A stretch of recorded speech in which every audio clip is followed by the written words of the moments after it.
My name is Simone. I'm 33, and I run event operations for a resort group that hosts 900 weddings, galas, and corporate functions a year across 5 properties on the coast. I know how a banquet check moves from kitchen to signature line the way most people know how to parallel park. So when my parents called after 3 years of total silence and invited me to dinner to make amends, I should have asked one question before I said yes. Who else is going to be at that table? I didn't ask. I drove 50 minutes down the coast highway to Cutter's Point, walked into the Tidewater Grill, and found 14 members of my family already seated around a table stacked with a raw bar tower, whole steamed lobsters, and a magnum of champagne they'd started pouring before I'd even left my own driveway. My father looked up from the head of the table, smiled, and said what I'd spent my whole life earning him the right to say. "You're covering this, right? It's the least you owe us." He thought he had me cornered. He hadn't counted on the 11 words I was about to say to a floor manager I recognized from a wedding I'd worked 2 summers earlier, or on what his own debit card was about to announce to the entire family 20 minutes later. Welcome back to the channel, where ordinary people face impossible family moments and walk out the other side with their dignity intact. If you've ever been the one expected to pay, to fix, to stay quiet, this story is for you. Drop a comment and subscribe. Let me back up a few weeks before that dinner, before the parking lot full of cars I recognized, before my father tried to hand me a bill the size of a car payment. I need to tell you who I was the morning that invitation landed, because that's the version of me they were counting on, and the version I'd already stopped being. I don't own the resort group I work for, I run it, day to day, 5 properties, banquet and events division, a staff of over 200 during peak season. I started as a banquet server at 17 at a country club outside Wilmington, still smelling like chafing dish sterno on the school bus the next morning. Server captain at 20, banquet coordinator at 23, director of events at 28, senior director by 31. I'm not wealthy. I have a townhouse I'm still paying down, a retirement account I don't touch, and exactly one small extravagance, sparkling water with lime, still or sparkling, that's what I order every single time I sit down at a restaurant. My assistant thinks it's a personality quirk. It isn't. When you spend your childhood covering everyone else's check, you learn to keep your own tab small enough that you can always walk away from it clean. That morning I was at my desk reviewing a linen and rental contract for a September gala, the kind of Tuesday that makes you forget not everybody's life runs on cost per cover math. My phone buzzed. I glanced down and felt something drop cold behind my ribs. 3 years of silence, and there it was, a notification from a family email thread I hadn't been included on since the week I became the villain of the family. Coastal Faulkners had added me back. I stared at it a full minute before I opened it. Coastal Faulkners, the subject line my mother had picked years earlier, back when it was used for sharing Easter photos and links to my father's fishing charter reviews. I hadn't seen that subject line in 3 years. The thread history above her newest message was scrubbed clean, which meant either she'd deleted it, or, more likely, there'd been a second thread running without me the entire time. Mom's message was warm, careful, clearly rehearsed. She and Dad had been doing a lot of soul-searching, she wrote, and wanted to invite me to dinner at the Tidewater Grill to start healing as a family. Just the 4 of us, she wrote. Her, Dad, me, and Casey. A small dinner, a fresh start. Then a second message 90 seconds later, the line that should have told me everything I needed to know. Family shows up for family, sweetheart. It's past time we remembered that. Family shows up for family. She'd said that when I was 19 and she needed my banquet tips to cover the water bill. She'd said it when I was 24 and Dad needed a cosigner on a boat trailer. She'd said it when Casey's first lease fell through and I quietly wired the deposit without telling anyone. Family shows up for family had only ever meant one thing in my house. Simone shows up. I read the message twice. I noticed my mother hadn't said sorry. Hadn't said we were wrong. She'd said it was time to heal. Passive, no subject, nobody responsible. I typed back, "I'll be there." Then I set my phone face down on my desk and went back to the linen contract, pretending my hands weren't shaking. 3 years earlier, my sister Casey had decided to open a boutique. Not a business plan, not a market study, a boutique, because she'd seen a converted vintage trailer selling resort wear at a craft fair in Wilmington and thought, I could do that. She was 25, had never run so much as a lemonade stand, and needed a $60,000 small business loan. The credit union said yes, with a cosigner. That cosigner was supposed to be me. Mom called on a Sunday.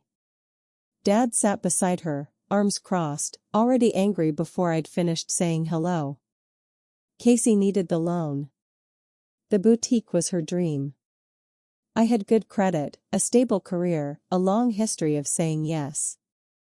Just sign it, Simone. I asked to see her business plan. She didn't have one. I asked about her lease terms, her inventory margins, her insurance. Casey looked at me like I'd insulted her taste. Mom's voice went flat. She's your sister, you don't need a spreadsheet to love your sister. I said no, not because I didn't love Casey, I did, but because I'd spent over a decade in hospitality watching people pour money into concepts with no foundation under them, and I knew exactly what $60,000 of someone else's debt looks like at 2 a.m. when the trailer's dark and the payment's still due. Dad stood up. He pointed at the door and said the sentence that closed it for 3 years. If you won't help this family, you're not part of it. I drove home. By the next morning I'd been removed from the family thread. Nobody called. Nobody texted. For 3 years I was the daughter who cared more about money than her own sister. Here's the part that's hard to admit. The silence nearly broke me. Not because they were right, I knew they weren't, but because I missed being needed. That's the actual wound, and it took me almost 2 years and a therapist named Dr. Amari to name it properly. I'd been the family's fixer since I was 17. First paycheck went toward groceries. Tax refund went toward Mom's root canal. When Dad's outboard motor blew, I paid for the rebuild and told him it was still under warranty, because I knew he'd never accept help from his 22-year-old daughter. When Casey got married, I covered the florist and half the catering and smiled while Mom gave a toast about raising 2 strong girls. 2 strong girls, 1 bill. I didn't do it out of generosity. I did it because somewhere around 15 I'd learned that the fastest way to keep peace in my house was to make sure nobody ever had to ask twice. Ask once, Simone pays, everybody's happy, dinner stays quiet. I trained them. I taught my own parents that my bank account was a vending machine, insert guilt, receive funds.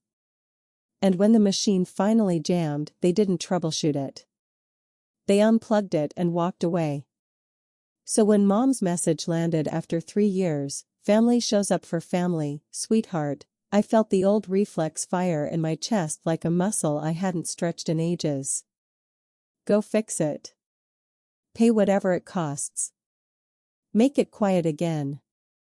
But underneath that, I also heard Dr. Amari's voice, steady as a metronome. You taught them you would always pay. That's the mistake you get to fix. Not by paying more. By stopping. My friend Devin, who runs our catering kitchen, told me flat out not to go. We were in the staff cafeteria the day after the invitation landed and he said, Simone, this has ambush written all over it in block letters.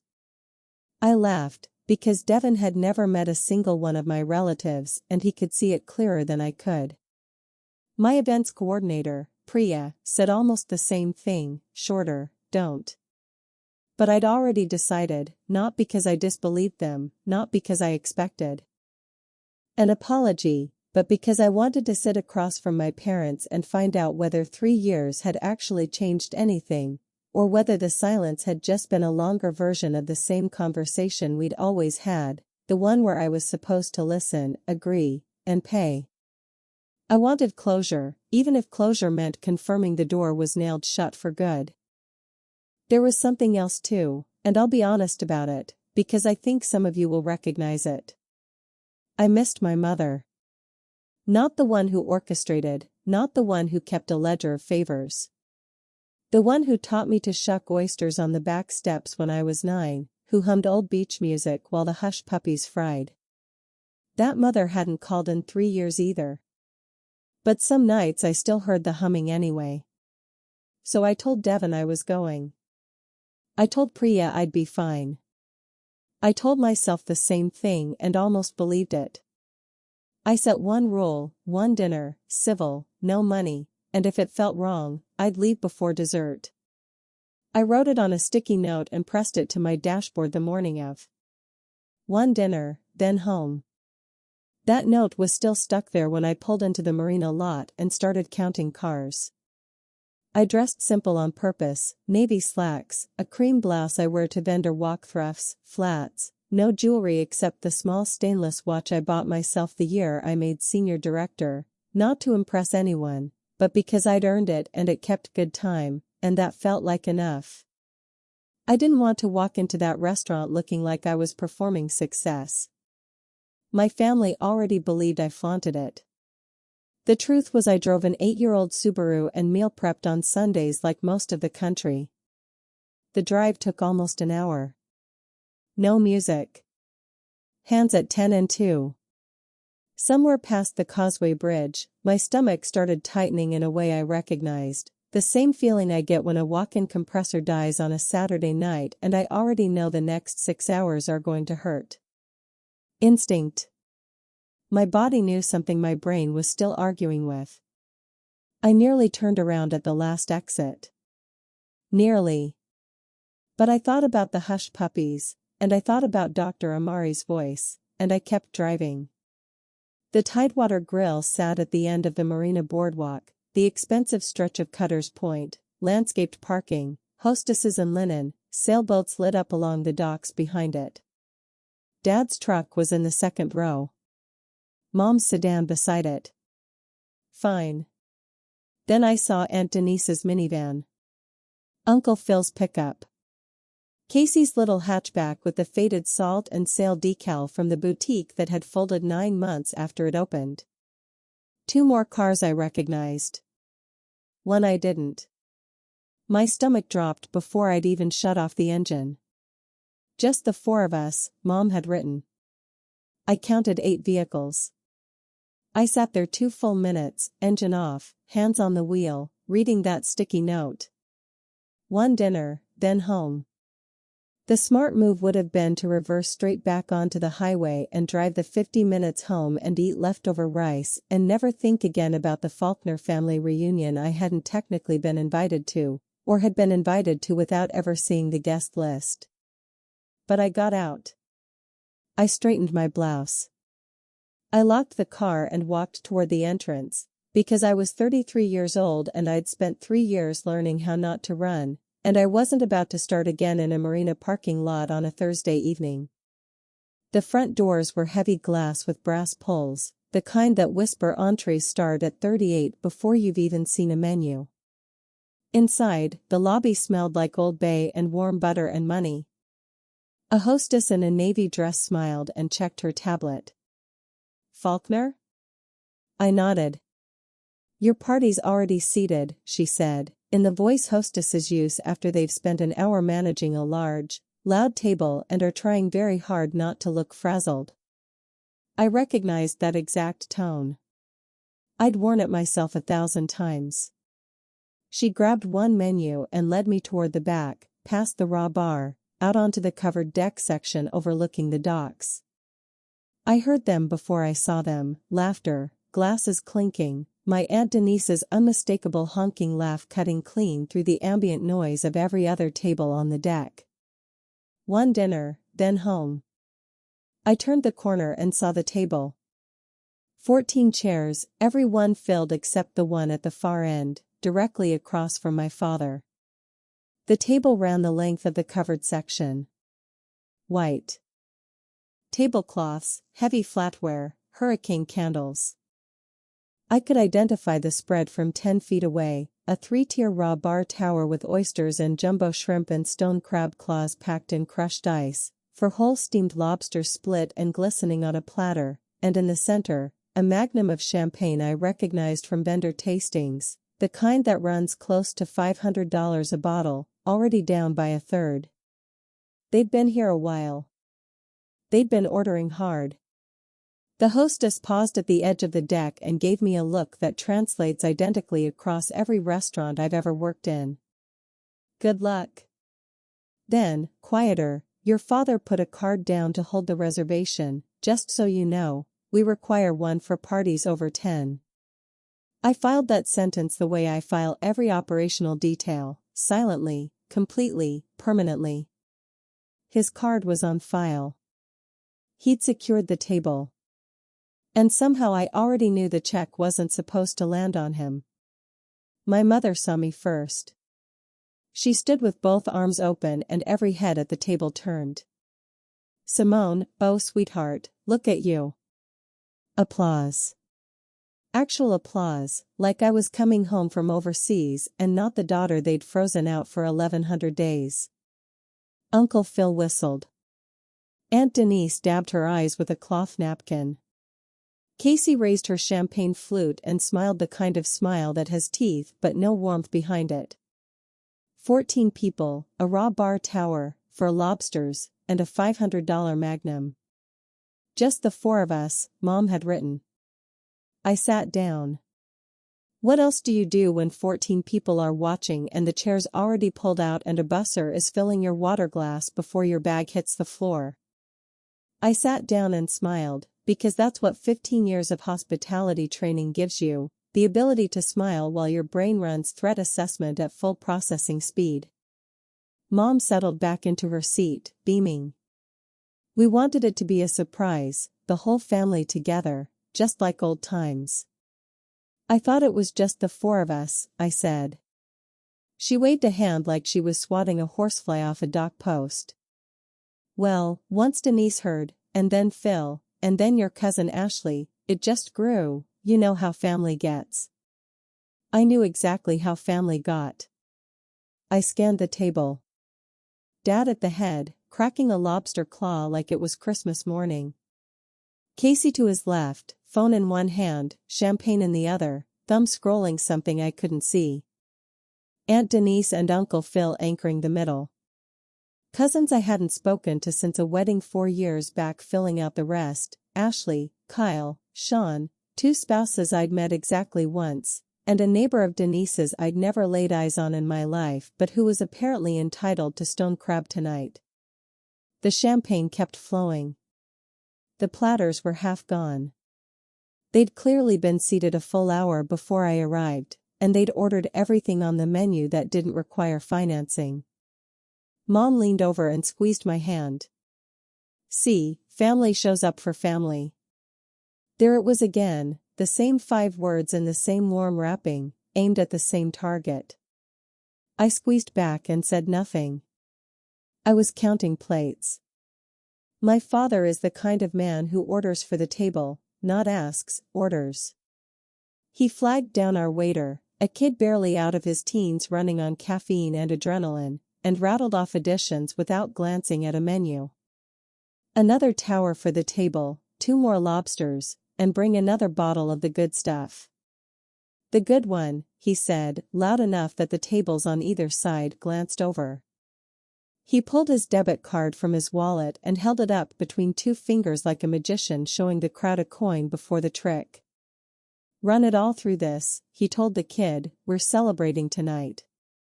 The waiter, name tag reading Josh, nodded and disappeared toward the kitchen with the look of someone who badly wanted a smoke break. I watched my father tuck the card back into his wallet with a little pat, the way you pat a dog that just performed a trick correctly. Something was off.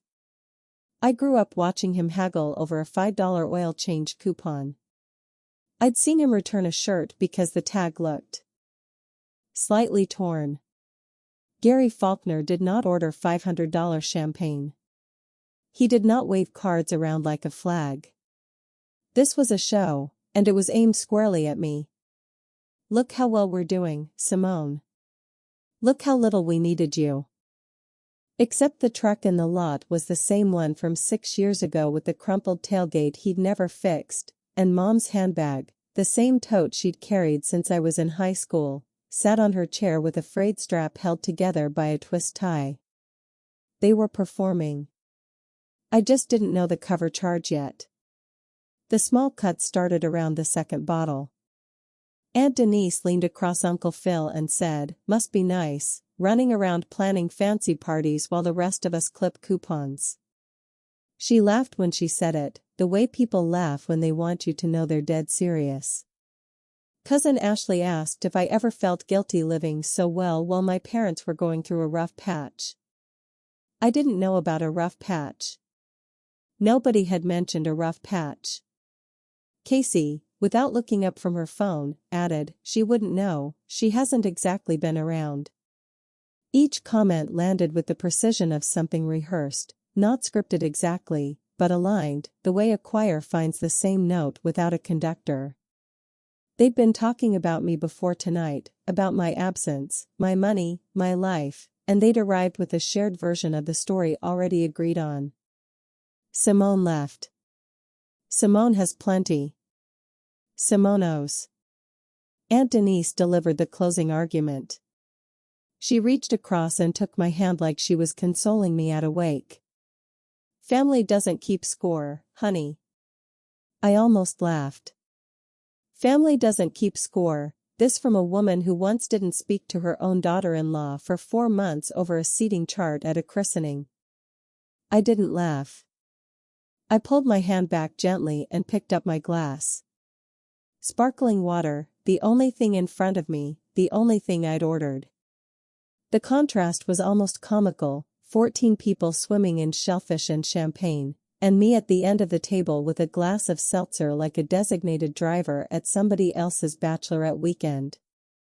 Josh passed behind me and caught my eye. "Just the water tonight?" he asked, quiet.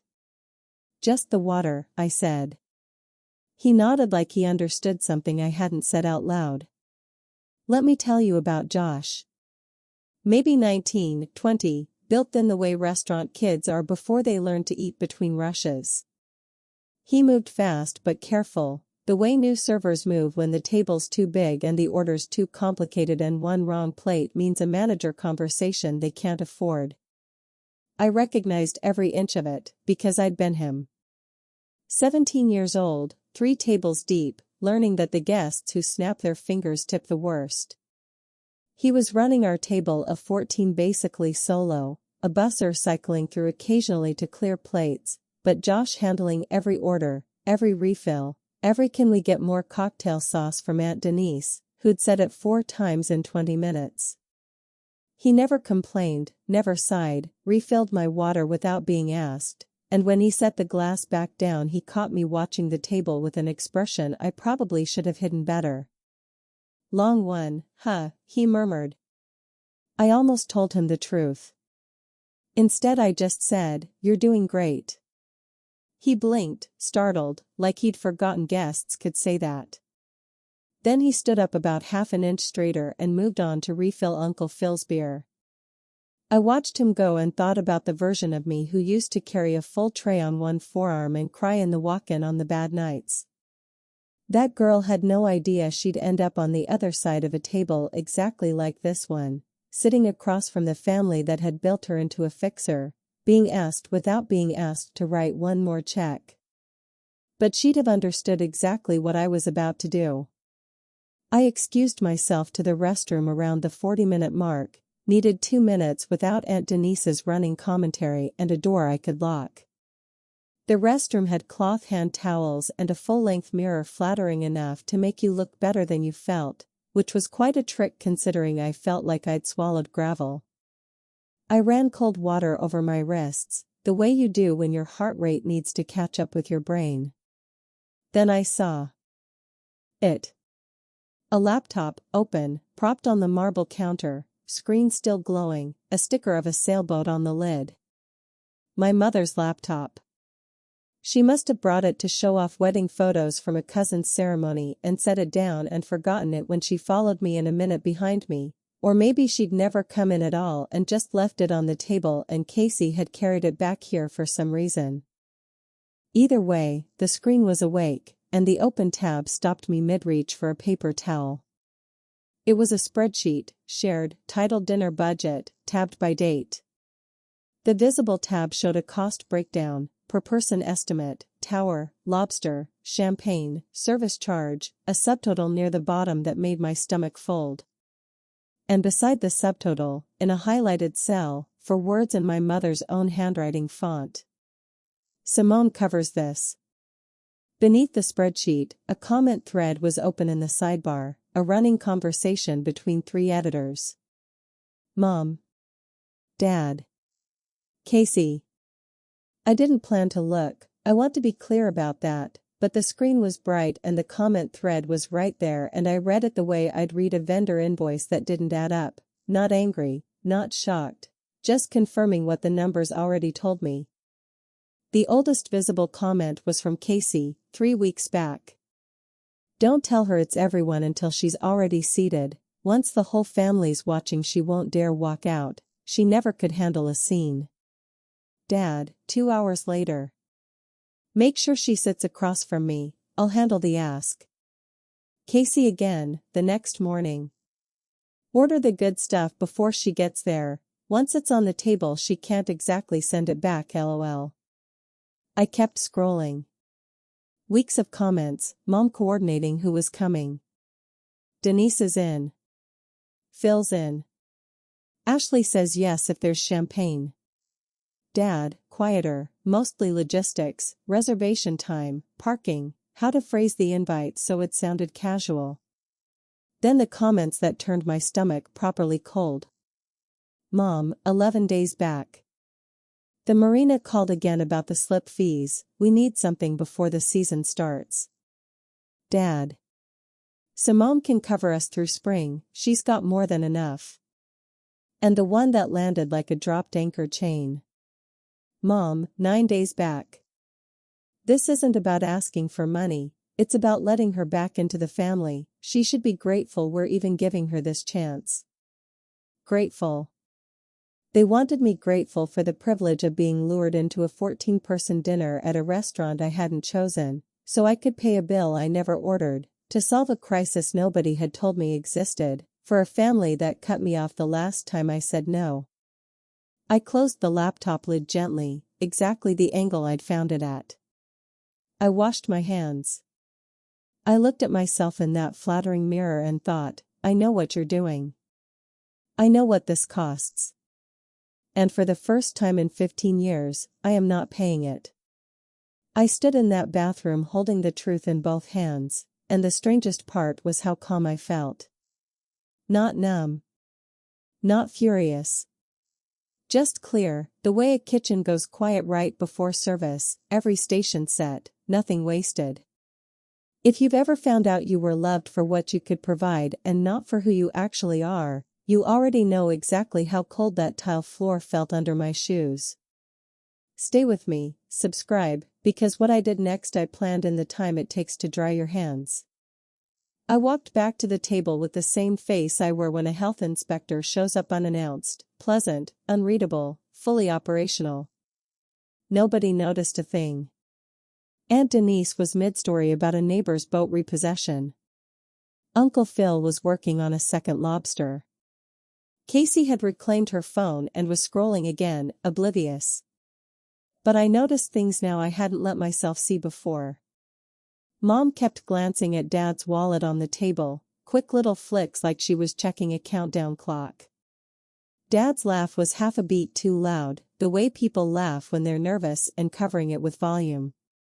The magnum, mostly empty now, and nobody suggesting they slow down, because why would they weren't paying, I was.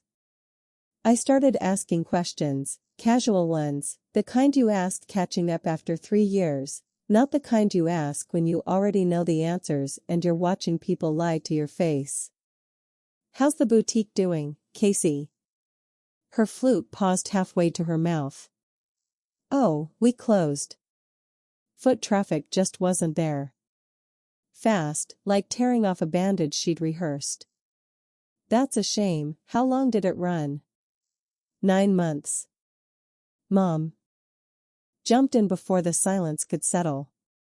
Casey's exploring other options, she's got so many talents. I nodded, then turned to Dad. How's the charter business, Dad, still running the summer bookings?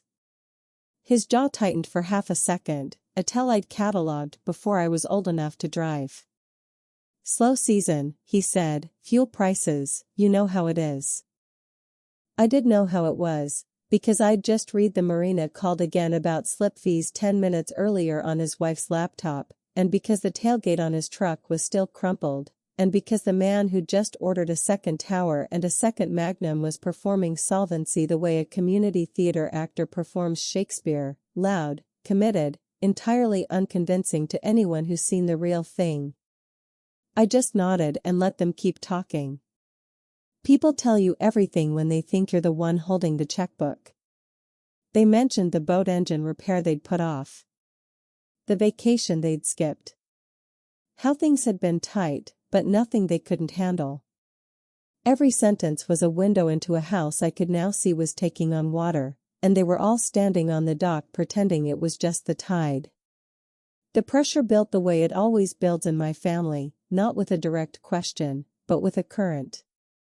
Aunt Denise sighed and said it must be so rewarding, doing well for yourself like that, some of us aren't so lucky. Cousin Kyle, who I hadn't spoken to since a wedding half a decade back, chimed in with, yeah, Simone, you really landed on your feet, that's awesome. Even Uncle Phil, who typically communicates exclusively in fishing metaphors, managed a you really reeled in the big one out there, kid. Every compliment was a brick, every brick pointed the same direction. You have money, we see it, and we're reminding you in front of witnesses. Mom conducted it all from the center like she'd memorized the score, a nod to Denise, a smile at Kyle, a hand on Dad's arm when he started talking too soon. She'd always been good at this. I used to think she was just a warm woman who liked hosting. Now I understood she was a project manager with a 2-decade track record, and her biggest open deliverable was sitting at the end of the table drinking sparkling water. Dessert menus arrived. Aunt Denise ordered a key lime tart without glancing at the price. Casey asked for the chocolate lava cake, which needed a 20-minute lead time, meaning she'd ordered it before I'd even sat down. Of course she had. They were running up the tab the way you run a tab when someone else is paying, no ceiling, no guilt, no glance at the right-hand column of the menu. Casey was the one who cracked the surface. She'd had 3 glasses of champagne by then, enough to sand down whatever filter she kept between her brain and her mouth, which was never especially thick to begin with. She leaned across the table, glass in hand, and grinned at me like we were sharing a private joke. Relax, big sister, it's just dinner, you can obviously afford it. I set my water down. Afford what, this? She gestured at the table, the towers, the champagne, the 14-place settings, the lava cake and key lime tart currently being plated by a kitchen with no idea it was catering an ambush. We ordered the good stuff since you're treating. She said it so casually, since you're treating, like it had been decided in a meeting I hadn't been invited to, which of course it had. The table went quiet for about 3 seconds, which doesn't sound long until you're the one sitting inside it. Mom shot Casey a look that said too soon, and Casey shrugged like she'd knocked over a vase she had no intention of picking up. Uncle Phil suddenly found his lobster fascinating. Aunt Denise studied her napkin. Dad cleared his throat. The silence lasted long enough for Josh to arrive with a fresh sparkling water and set it beside my glass, and for me to register 2 things. First, Josh was the only person at that table who'd poured me something without expecting anything back. Second, Casey had just confirmed out loud what every single person here already knew. I was the mark. This whole dinner was a shakedown, and every stone crab claw was evidence. What happened next was an accident, and I almost felt bad for cousin Ashley when it landed. She was trying to make real conversation, I think, because Ashley was the one family member who'd sent me a birthday text during year 2 of the silence, a short thinking of you I'd never answered and still felt bad about. So Simone, Mom said you got some big promotion, running events for a bunch of hotels now? I kept it simple.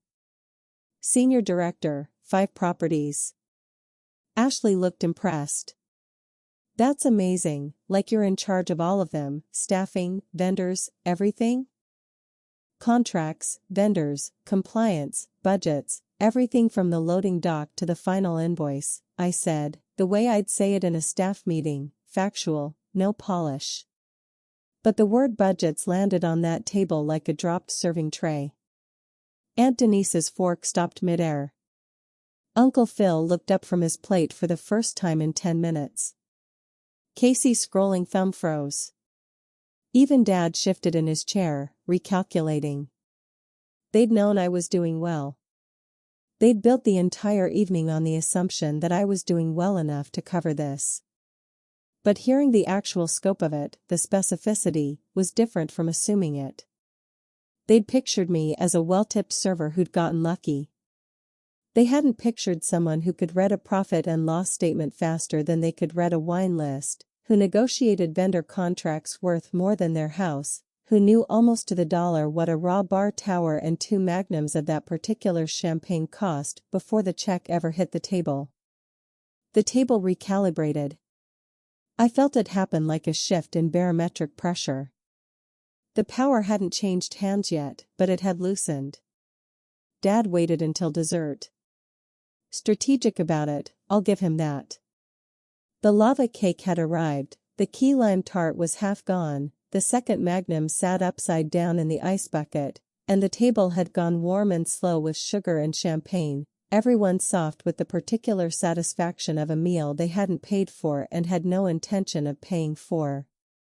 Dad set down his fork, folded his hands on the edge of the table, a gesture I'd watched him make before signing contracts, before Thanksgiving toasts, before asking me at 24 for a cosigner. Just this once.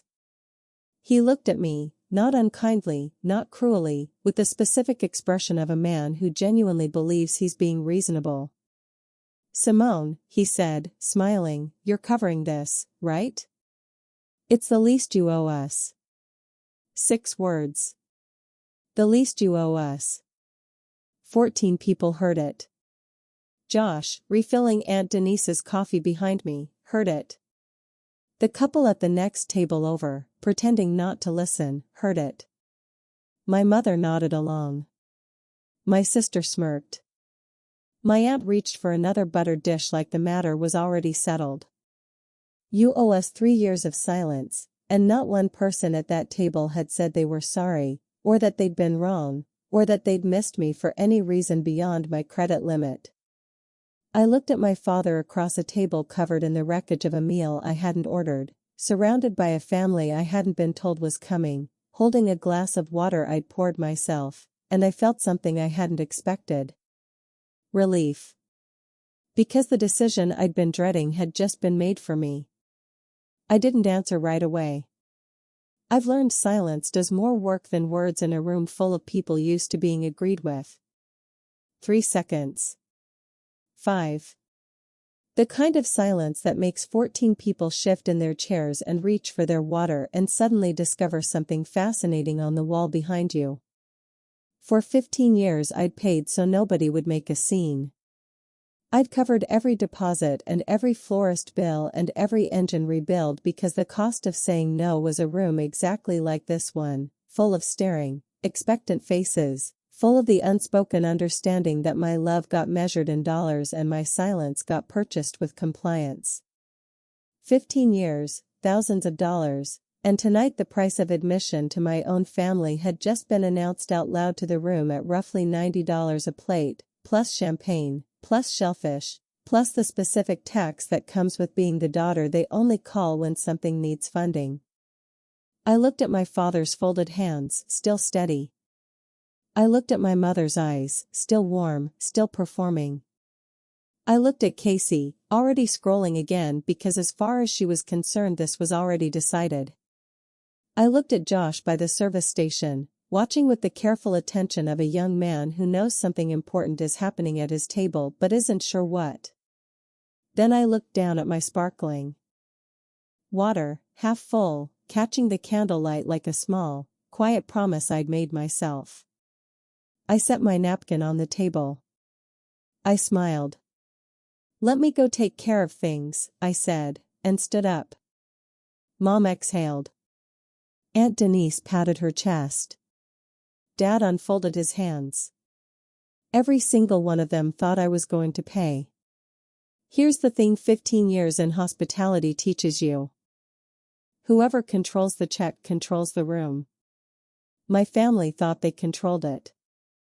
They'd picked the restaurant, ordered the menu, assembled the audience, delivered the demand. They had 14 people, 2 magnums, and 3 years of pressure on their side. I had 11 words and a floor manager I'd once shared a wedding load-in with. If a quiet boundary has ever changed your whole life, if you've ever walked into a room where everyone expected you to fold and you didn't, hit subscribe, you'll want to see how this one lands. I didn't walk toward the front register. I walked toward the service station near the raw bar, where Josh was restocking check presenters and a floor manager was reviewing a ticket printout. I recognized her instantly, Priya's cousin, actually, a woman named Renata I'd worked alongside 2 summers back when our resort co-hosted a beach wedding with this exact restaurant. She wore the standard black on black with an earpiece, and had the calm of someone who'd handled every possible version of a difficult table. I walked up. "Renata, hi, it's Simone Faulkner, I did the load-in for the Whitfield wedding 2 summers ago." She blinked, then smiled with recognition. "Simone, of course, small world, what can I do for you?" I kept my voice low, not dramatic, not conspiratorial, just the volume you use in this industry when you're handling something that doesn't need the whole room's attention.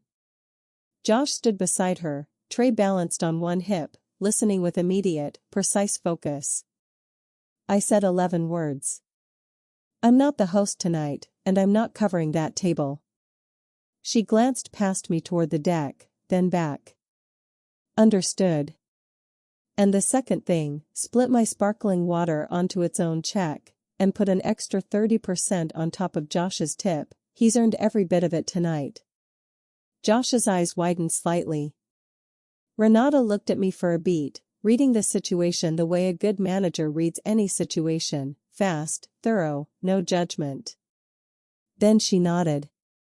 "Consider it done." That was it. No argument, no "are you sure," because Renata had run enough rooms to know exactly what a redirect looked like, and Josh had been watching that table long enough to understand exactly why one was necessary. I paid my own check on the spot, 1 sparkling water, 2 refills, plus the tip. It would end up being the largest tip Josh saw all month. Renata ran my card, handed me the receipt, said quietly, "I'll bring the table's check out in about 10 minutes, once dessert clears." Perfect. I walked back, sat down, picked up my water, took a slow sip. Casey was arguing with Kyle about a reality show finale. Aunt Denise was telling Uncle Phil about a neighbor's dock permit dispute. Mom watched me with the careful attention of someone who believed the check had already been handled. Dad leaned back, arms crossed, satisfied. 14 people finishing dessert, draining the last of a $500 magnum, waiting on a bill they had zero intention of ever seeing. I set my glass down and waited with them. Those 10 minutes were the most peaceful stretch of my whole evening. The table didn't know it yet, but the meal was already over in every way that mattered. The food was eaten, the champagne was gone, the ask had been made, and the answer had already been delivered in a language none of them spoke yet. I sat at my end and listened. Aunt Denise complained about mulch prices. Uncle Phil told a fishing story with no ending. Casey took a selfie with the last of the lava cake.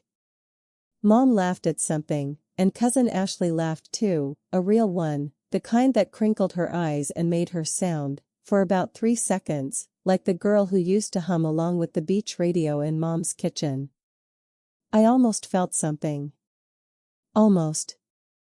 But then I looked at Dad, checking his phone under the table with the tight-jawed focus of a man waiting on a message he didn't want, and I remembered the comment I'd read on that spreadsheet. Simone can cover us through spring, she's got more than enough. My water caught the candlelight again. I watched the bubbles rise and pop. One by one, tiny quiet implosions nobody else noticed. I thought about 17-year-old me in an apron, hauling a full tray on one forearm, learning to smile through the burn in her shoulder. That girl would have paid. She'd have pulled out her card, covered the whole table, called it love, gone home, and cried in the shower without telling a soul. I wasn't her anymore. Josh appeared at the edge of the deck, and I knew before his first step exactly whose chair he was walking toward. He set the leather check presenter, embossed with the Tidewater's anchor logo, directly in front of my father. Not the center of the table, not near me, directly in front of Gary Faulkner, the man who'd made the reservation, whose card was on file, who'd told the table 2 hours ago to run it all through this. Conversation died like a candle in a draft. Dad stared at the folio for a couple of seconds. I could watch him processing it in real time. The check was supposed to go to Simone. The check was supposed to go to Simone. The check is sitting in front of me. Mom's eyes went wide. She looked at me, then at the check, then back at me, and for the first time all night her composure cracked just enough to show the math running underneath it. Simone, she started. Dad recovered first. He was always good at recovering, 61 years of never once admitting he'd been caught flat-footed. He picked up the folio, flicked it open with a practiced motion, and didn't look at the total. Couldn't look at the total, not in front of 14 people, or the performance would end right there. I've got it, he said, pulling his debit card from his wallet with the same 2-finger flourish from earlier. We're celebrating, remember? He handed the card to Josh without breaking eye contact with me. I'll be right back, sir, Josh said gently, the way you say something when you already know how it ends and the other person doesn't yet. He came back in 4 minutes. Stood beside my father's chair, leaned down, spoke at a volume meant to be discreet but landed clean across a table that had gone quiet enough to hear ice settling. I'm sorry, sir, the card was declined. Nobody moved. Dad's smile held 1 extra second, a reflex, like a porch light that stays lit after you've flipped the switch. Then it went dark. Run it again, he said. Josh nodded, disappeared, came back in 2 minutes. Same lean, same gentle voice. I'm sorry, sir, still not going through, would you like to try another card? Dad reached into his wallet, fingers moving through the slots, 1 card, another, then a third pulled from behind his license like a last round he'd forgotten he was carrying. He handed it over. The table was silent, 14 people, no forks moving, no champagne being poured, no laughter, just the sound of Gary Faulkner's 61 years of pride folding down into a wallet he couldn't shut fast enough. Josh came back a 3rd time. He didn't need to say anything, his face already said it. Dad looked at Josh, then at me, not with anger yet, with the raw, unguarded look of a man realizing in front of everyone who mattered to him that the safety net he'd been counting on was gone, and the water underneath was exactly as cold as he'd always feared. He looked at me the way you look at a life raft pulling away from a sinking boat. I picked up my sparkling water, took a sip, set it back down. I don't owe you, I said. I never did. Dad's chair scraped back hard enough to sound like tearing paper. Simone. His voice low, controlled, shaking at the edges. What did you do?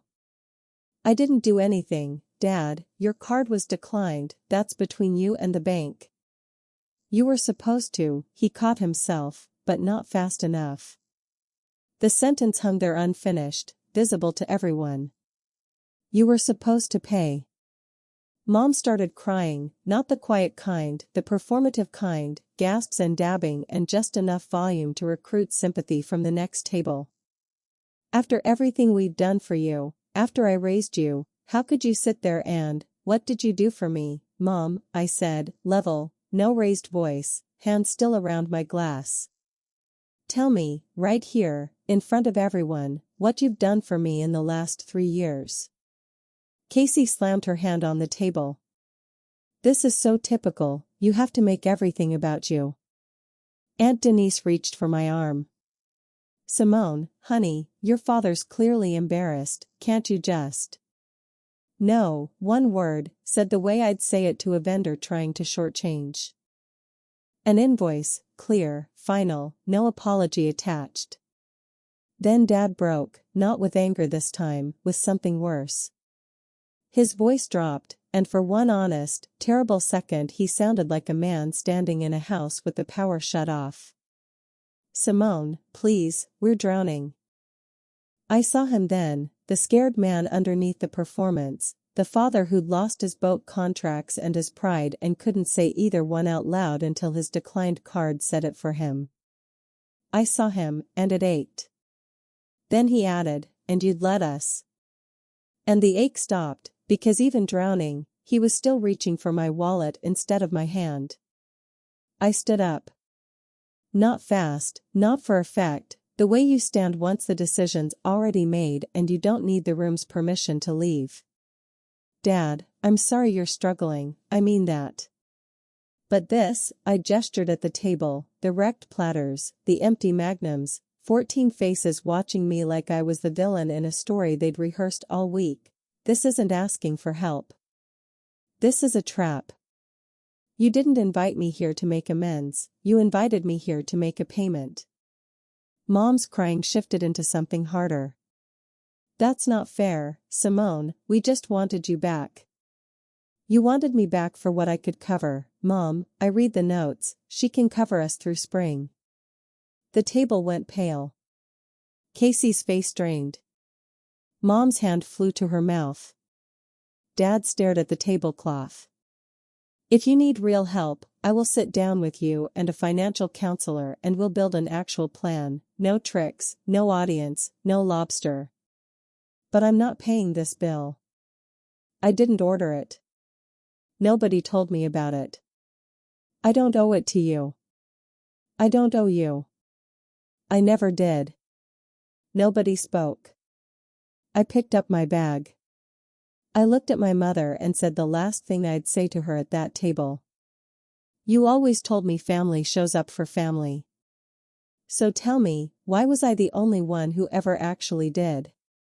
Then I walked toward the door, past the busser, past the hostess stand, past the heavy glass doors with the brass pulls. Josh caught up with me near the coat rack, holding my receipt. Thank you, he said, quiet, sincere. I touched his shoulder. You're doing great, I told him again.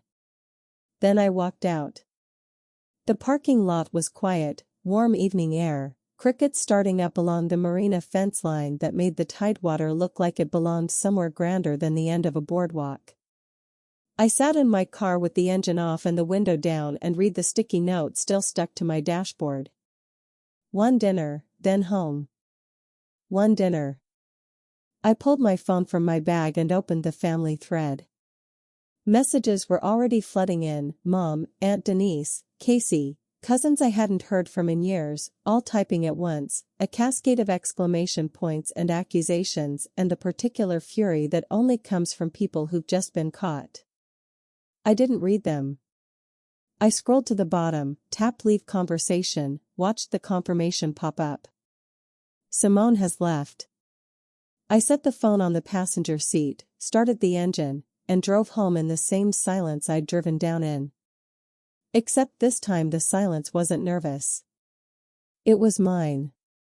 The aftermath was quieter than I expected. Nobody called that night, or the next day, or the day after. The family thread I'd left kept going without me, I know, because Cousin Ashley, the one who'd sent the birthday text, reached out separately a week later. "I just wanted you to know," she wrote, "that was the most honest thing anyone's done at a family dinner in 20 years, I'm sorry I was part of it." Ashley was the only one who apologized. 3 weeks later Casey texted, not to apologize, to ask if I could front her first and last month's rent on a new apartment. I sent back the name of a non-profit financial counseling service and wished her well. She never responded. Through Ashley I learned the rest in pieces over the following months. Dad's charter business had been sinking for almost 2 years, a bad engine repair and 2 cancelled corporate bookings that never got rebooked. Mom had been floating 4 credit cards on a home equity line that was now maxed out. The house went up for sale that fall. They moved into a rental 2 towns inland. Casey took a job answering phones at an orthodontist's office. None of it was what I wanted for them. All of it was the direct result of choices made long before I ever walked onto that deck. None of it was mine to fix. I did what I'd promised them at the table. I called Dad 7 weeks later and offered again to sit down with him and a financial counselor. He hung up. I haven't called again. The offer still stands. I learned that the most expensive thing you can ever buy is other people's comfort with your silence. And the night I stopped paying for it was the night I finally got rich. That's my story. 14 seats, 1 glass of sparkling water, and a debit card that told the truth nobody else would. If you've ever been the family bank, hear me on this. Helping is a choice, not a debt. And a boundary doesn't have to be loud to be unbreakable. Share this with somebody who needs to hear it. Drop a comment, hit subscribe, and I'll see you in the next one.